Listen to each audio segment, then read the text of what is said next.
bueno poder tomar este tiempo para buscar del Señor y hacer nuestro devocional. Hoy nos toca el capítulo 14 de Juan, los primeros 14 versículos. Dice el título del devocional, la salvación y la respuesta de oración. Y vamos a leer. Dice la palabra, no se turbe vuestro corazón. Creéis en Dios, creed también en mí. En la casa de mi Padre muchas moradas hay. Si así no fuera, yo os lo hubiera dicho. Voy pues a preparar lugar para vosotros. Y si me voy y os preparo lugar, vendré otra vez y os tomaré a mí mismo, para que donde yo esté, vosotros también estéis. Y sabéis a dónde voy y sabéis el camino. Le dijo Tomás, Señor, no sabemos a dónde vas. ¿Cómo pues podemos saber el camino? Jesús le dijo, yo soy el camino, la verdad y la vida. Nadie viene al Padre sino por mí. Si me conocierais, también a mi Padre conoceréis, y desde ahora lo conocéis y lo habéis visto. Felipe le dijo, Señor, muéstranos el Padre y nos basta. Jesús le dijo, ¿tanto tiempo hace que estoy con vosotros y no me has conocido, Felipe? El que me ha visto a mí ha visto al Padre. ¿Cómo pues dices tú, muéstranos el Padre? ¿No crees que yo soy en el Padre y el Padre en mí? Las palabras que yo os hablo, no las hablo por mi propia cuenta, sino que el Padre que vive en mí, Él hace las obras. Creedme que yo soy en el Padre y el Padre en mí. De otra manera, créeme por las mismas obras. De cierto os digo, el que en mí cree, las obras que yo hago, Él también las hará, y aún mayores hará, porque yo voy al Padre.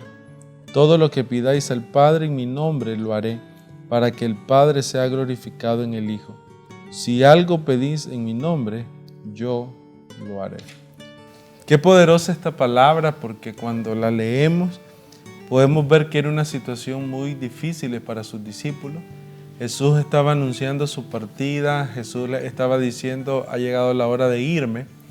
Y me llama mucho la atención que la primera reacción que manifestaron sus discípulos fue que su corazón se turbó. Y esa palabra turbar quiere decir se llenó de angustia, se llenó de preocupación, se llenó de intranquilidad. Porque lo que ellos estaban recibiendo era una noticia donde Jesús les decía, ha llegado la hora de partir. Y muchas veces cuando hay situaciones en nuestra vida donde nos sentimos turbados, nos sentimos angustiados, muchas veces encontramos y tratamos de encontrar, mejor dicho, la manera en cómo estabilizarnos y cómo encontrar la paz. Qué poderoso es escuchar la manera en cómo Jesús responde. Porque Jesús les dice a sus discípulos, ok, ustedes tienen una condición de angustia, su corazón está turbado, pero la respuesta que les da Jesús es una sola, solamente crean lo que les estoy diciendo. Y Jesús lo que les estaba diciendo es, yo parto, pero yo voy a preparar casas, moradas para ustedes, para que un día estemos juntos por una eternidad. Entonces yo me hago esta pregunta y es en lo que hoy medito, o sea, ¿qué nosotros necesitamos hacer cuando hay situaciones en nuestra vida que pueden traer turbación, preocupación, intranquilidad? O sea, ¿cuál es la reacción que nosotros deberíamos de tener? ¿Hacia dónde deberíamos de apuntar? ¿Qué es lo que deberíamos de buscar? Y Jesús les dice, crean en mis promesas, crean en lo que les estoy diciendo, porque había una promesa de estar juntos por una eternidad. Pero qué importante es creer, sobre todo en lo que el Señor nos dice a través de su palabra. Y la Escritura dice que cuando ellos están en esta conversación, Jesús les dice, solamente tienen que creer y seguir el camino. Pero Tomás le pregunta, ¿pero cuál es el camino? Y Jesús le dice, yo soy el camino, la verdad y la vida. Entonces yo veo acá que toda nuestra vida al final se concentra en Dios. O sea, toda nuestra vida cuando hay circunstancias que pudieran abatirnos o llenarnos de intranquilidad, necesitamos volver a las promesas de Dios. Así es. Algo que me llama mucho la atención del versículo 9 es que el Jesús les dijo, tanto tiempo hace que estoy con vosotros y no me han conocido. Y hoy no es nada diferente. También nosotros hemos vivido circunstancias. Y cuando nos turbamos, cuando nos sentimos solos, hacemos lo mismo que hicieron los discípulos. No conocemos a Jesús a veces, pero es en esos momentos donde nosotros tenemos que decirle, sentir a Jesús, porque Él es nuestro consolador, no estamos solos. Siempre va a estar con nosotros y cuando nosotros tomamos otra actitud negativa, murmuramos o nos quejamos, creo que no estamos haciendo diferente. No estamos reconociendo que Él es nuestro consolador, que Él está con nosotros. Y me encanta cuando dice verdad. Él es la verdad y Él es el camino. Y solo hay una verdad y es Él. Y algo interesante que uno pudiera decir, o sea, el mayor tiempo que Jesús invirtió cuando estuvo en su ministerio en la tierra, lo invirtió en sus discípulos. Sí. Los discípulos comieron con Él, los discípulos oraron con Él, los discípulos vieron los milagros, los discípulos estaban inmersos en todo el día a día de Jesús, en su caminar por la tierra. Y esto es algo que me llama la atención, porque aunque ellos estaban cerca de Jesús, compartían con Jesús, Jesús le dice a Felipe, Felipe, he estado tanto tiempo y no me conoces. O sea, aún no has podido ver, entender desde un ámbito espiritual de quién soy yo. Y yo reflexionaba en esto. Nosotros tenemos 20 años de ser cristianos, nos convertimos en el año 2000.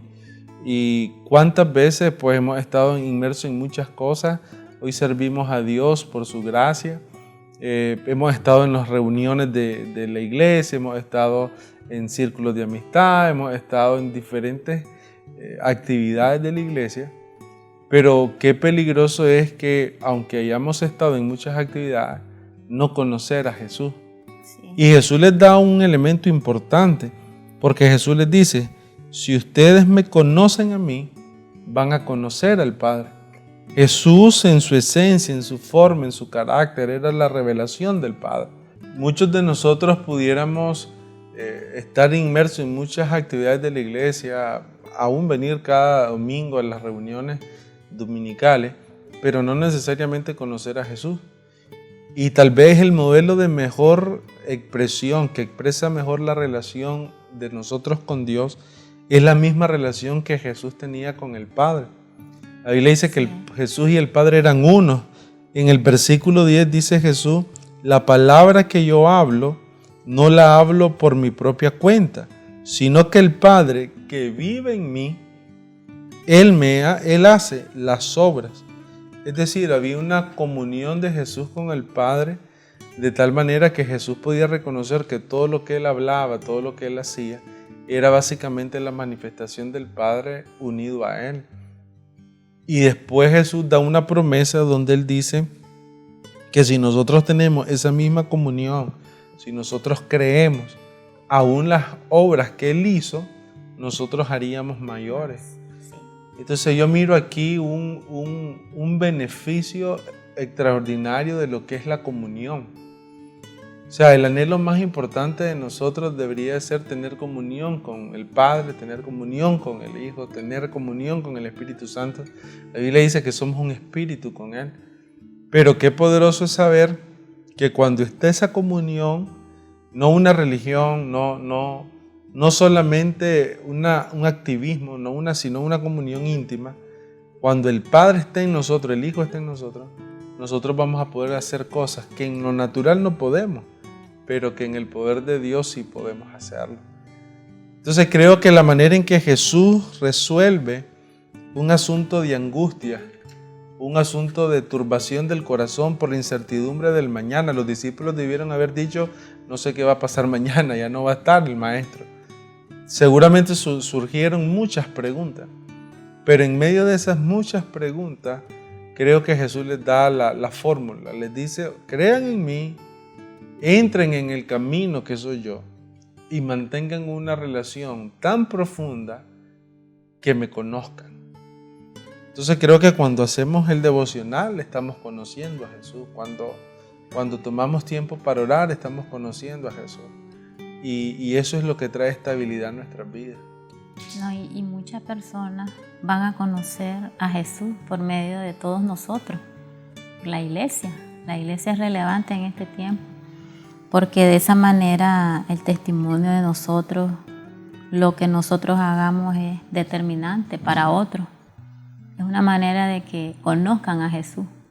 No solo es decirle Jesús te ama, sino es Jesús te ama, pero también nuestro testimonio. La pregunta sería, ¿cómo está nuestra conexión con el Padre? Sí. ¿Cómo está nuestra comunión con el Padre? Y Jesús concluye el versículo 14 de este capítulo diciendo que cuando hay comunión, si pedimos algo en el nombre de Él, Él lo hará, para que el Padre sea glorificado en el Hijo. Creo que algo bonito de hacer el devocional es que si en este momento nos ponemos de acuerdo en alguna cosa y la presentamos delante del Señor, se la presentamos a Jesús, creemos en Él, Él puede traer la respuesta que hemos estado pidiendo a nuestra vida. Entonces, creo que esta es una enseñanza muy buena, muy extraordinaria, porque es Jesús trayendo una palabra de ánimo, una palabra de paz. Es Jesús trayendo una visión. Es Jesús trayendo el entendimiento de cómo soportar aquellas situaciones que a veces nos pueden impactar en la vida, pero que con la comunión con Él y con la oración hacia Él podemos lograrlo todo. Así que vamos a orar. Padre, te damos gracias. Gracias por este tiempo, gracias por este momento. Yo bendigo la vida de mi esposa. Gracias por ser fiel a nosotros. Gracias por no ser un Dios ausente, sino un Dios real. Y bendecimos lo que tú estás haciendo. Gracias por tu palabra, porque nos guía, porque en medio de cualquier turbación, preocupación, lo único que necesitamos hacer es creer, tener una comunión contigo y orar. Bendice este tiempo, bendice la familia, bendice nuestras hijas, bendice todas las cosas en el nombre de Jesús. Amén.